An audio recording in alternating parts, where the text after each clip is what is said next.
warahmatullahi wabarakatuh. Nama saya Gefira Nurul Izzah, NIM 31 dari kelas MBS 3A. Saya mendapat tugas meresum makalah dari kelompok 9. Sebelumnya saya dari kelompok 12. Berikut resuman saya tentang ayat-ayat produksi dan prinsip efisiensi tentang produksi. Yang pertama dari Quran surah Al-Hadid ayat 25, yang artinya, sungguh kami telah mengutus rasul-rasul kami dengan bukti-bukti yang nyata, dan kami turunkan bersama mereka kitab dan neraca atau keadilan, agar manusia dapat berlaku adil, dan kami menciptakan besi yang mempunyai kekuatan hebat dan banyak manfaat bagi manusia, dan agar Allah mengetahui siapa yang menolong agamanya dan rasul-rasulnya walaupun Allah tidak dilihatnya. Sesungguhnya Allah Maha Kuat dan Maha Perkasa. Kemudian ada Quran surah Al-Baqarah ayat 172 dan Quran surah An-Nahl ayat 5-8. Kemudian yang B, kata kunci ayat dan maknanya. Saya akan membahas surah Al-Hadid ayat 25. Dan kami turunkan bersama mereka kitab dan neraca. Maksudnya adalah keadilan. Mujtahid dan Qatadah mengatakan keadilan adalah perkara hak yang diakui oleh rasio yang sehat, lurus, dan bertentangan dengan pendapat yang tidak benar. Kebenaran dan keadilan itu seperti mengikuti para rasul sesuai dengan kebenaran dan keadilan itu seperti mengikuti para rasul sesuai berita yang disampaikan oleh mereka, dan mentaati mereka dalam semua perintah yang mereka tegaskan, karena sesungguhnya apa yang disampaikan para rasul adalah kebenaran mutlak. Kemudian, dan kami ciptakan besi yang mempunyai kekuatan hebat. Maksudnya adalah Allah memerintahkan kepada Nabi dan kaumnya untuk berhijrah, dan memerintahkan kepada nabinya untuk memerangi kaum musyrik dengan memakai senjata dan menghukum mati serta memenggal kepala orang yang menentang Al-Quran dan mendustakan hingga mengingkari kebenarannya, dan sebagai manfaat bagi manusia. Itu karena besi dapat dijadikan sarana bekerja seperti cangkul, kapak, gergaji, pahat, dan alat untuk membajak tanah. Sesungguhnya Allah Maha Kuat lagi Maha Perkasa. Allah Maha Kuat lagi Maha Perkasa menolong orang yang tolongnya, sedangkan dia tidak memerlukan bantuan siapapun. Dan sesungguhnya dia mensyariatkan atau memerintah untuk berjihad hanyalah semata-mata untuk menguji sebagian dari kaum dengan yang lain. Kemudian Quran surah Al-Baqarah ayat 172, langsung saja. Jika benar-benar kepadanya kamu menyembah, maksudnya adalah jika kalian mengkhususkan ibadah hanya untuknya, maka makanlah dari hal-hal yang baik dan jangan kalian memakan apa yang diharamkan oleh Allah. Kemudian ada surah An-Nahl ayat 5-8. Dan yang keempat ada Quran surah Al-Maidah ayat 87-88. Saya akan membacakannya. Ayat 87.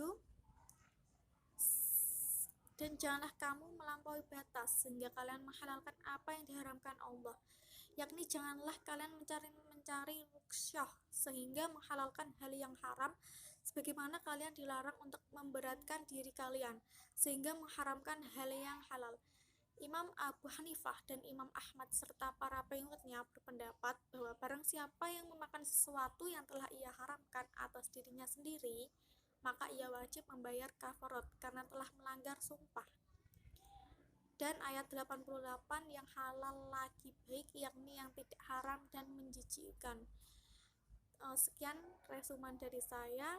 Apabila ada salah kata, mohon maaf dan terima kasih. Assalamualaikum warahmatullahi wabarakatuh. Saya Alfulaili Nur Maulida, NIM 195021007. Di sini saya sebagai presum makalah kelompok 9. Asbabun nuzul atau asbabul wurud atau kapan dan peristiwa. Yang pertama, Quran surat Al-Hadid ayat 25. Dalam ayat ini Allah Subhanahu wa taala mengabarkan kepada kita semua bahwa Allah telah mengutus beberapa rasul untuk menyampaikan risalahnya dengan berbagai kemampuan dan bukti nyata atau mukjizat yang membuktikan bahwa para rasul adalah manusia yang dipilih Allah untuk menyebarkan risalahnya. Allah Subhanahu wa taala mengutus para rasul disertai dengan kitab di mana di dalamnya terdapat tentang ajaran-ajaran yang harus disampaikan oleh para rasul kepada umatnya. Di antara kitab-kitab itu adalah Zabur, Taurat, Injil, dan Al-Quran sebagai penyempurna dari kitab-kitab sebelumnya dan menjadi dasar untuk menegakkan neraca keadilan atau sebagai dasar dalam setiap pengambilan keputusan atau atas berbagai permasalahan. Yang kedua, Quran surat Al-Baqarah ayat 172. Allah Subhanahu wa taala berfirman, memerintahkan kepada hamba-hambanya yang mukmin untuk memakan dari rezeki yang baik yang telah diberikannya kepada mereka dan hendaknya mereka bersyukur kepada Allah Subhanahu wa taala. Yang ketiga, Quran surat An-Nahl ayat 5-8. Allah Subhanahu wa taala menjelaskan aneka ragam kenikmatan yang disediakan untuk para hambanya berupa binatang ternak seperti unta, sapi, kambing, dan lain sebagainya. Nikmat yang diperoleh dari binatang itu seperti bulunya yang dapat dibuat kain wol berguna untuk melindungi tubuh dari gangguan udara dingin, dan kulitnya dapat dijadikan sepatu dan peralatan lainnya. Yang keempat, Quran surat Al-Maidah ayat 87-88. Janganlah kalian berjalan bukan pada jalan tuntunan kaum muslim. Nikmat-nikmat yang diberikan Allah patut disyukuri, baik dengan memuji Allah ketika memperolehnya, tidak kufur nikmat, dan tidak menolak atau meyakini haramnya. Karena yang demikian sama saja berkata dusta tentang Allah, kufur nikmat, dan meyakini yang baik sebagai sesuatu yang haram lagi buruk. Terima kasih. Assalamualaikum warahmatullahi wabarakatuh. Perkenalkan, nama saya Dia Novianino, NIM 1950210019. Di sini saya menjadi presum untuk kelompok 9. D. Uraian ayat dan hadis serta korelasinya dengan ekonomi. Produksi adalah kegiatan manusia untuk menghasilkan barang dan jasa yang kemudian dimanfaatkan oleh konsumen. Kepentingan manusia yang sejalan dengan moral Islam harus menjadi fokus atau target dari kegiatan produksi. Produksi adalah proses mencari, mengalokasikan, dan mengolah sumber daya menjadi output dalam rangka meningkatkan maslahah bagi manusia.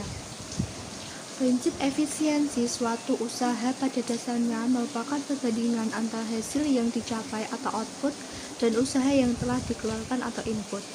Efisiensi yang demikian kenyataannya sulit untuk membandingkan nilai hasil dan usahanya. Namun, dalam pengembangan kurikulum dan pendidikan pada dasarnya, prinsip kurikulum ini perlu diperhatikan baik dalam segi waktu, tenaga, peralatan yang tentunya akan menghasilkan efisiensi dan segi biaya. Kandungan nilai, hukum dan hikmah dari ayat dan hadis. Pada prinsipnya, kegiatan produksi terkait seluruhnya dengan syariat Islam, di mana seluruh kegiatan produksi harus sejalan dengan tujuan dari konsumsi tersebut. Al-Quran dan hadis Rasulullah SAW memberikan panduan mengenai nilai-nilai produksi, yaitu sebagai berikut. 1.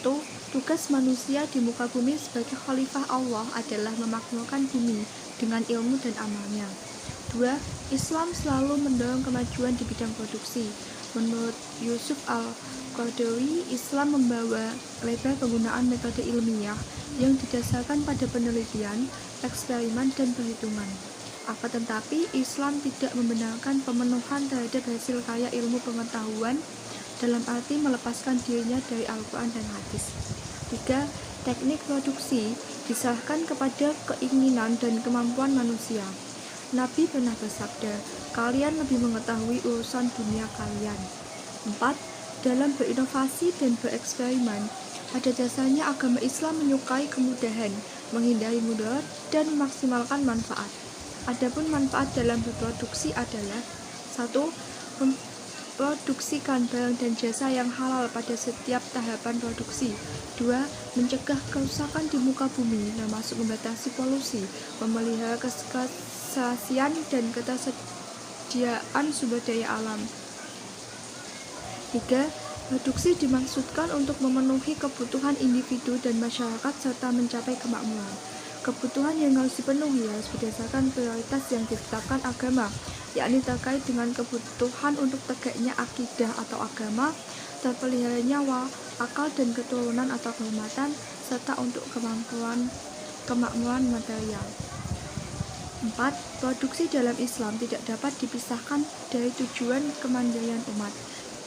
Yang kelima, meningkatkan kualitas sumber daya manusia, baik kualitas spiritual maupun mental dan fisik. Sekian, wassalamualaikum warahmatullahi wabarakatuh.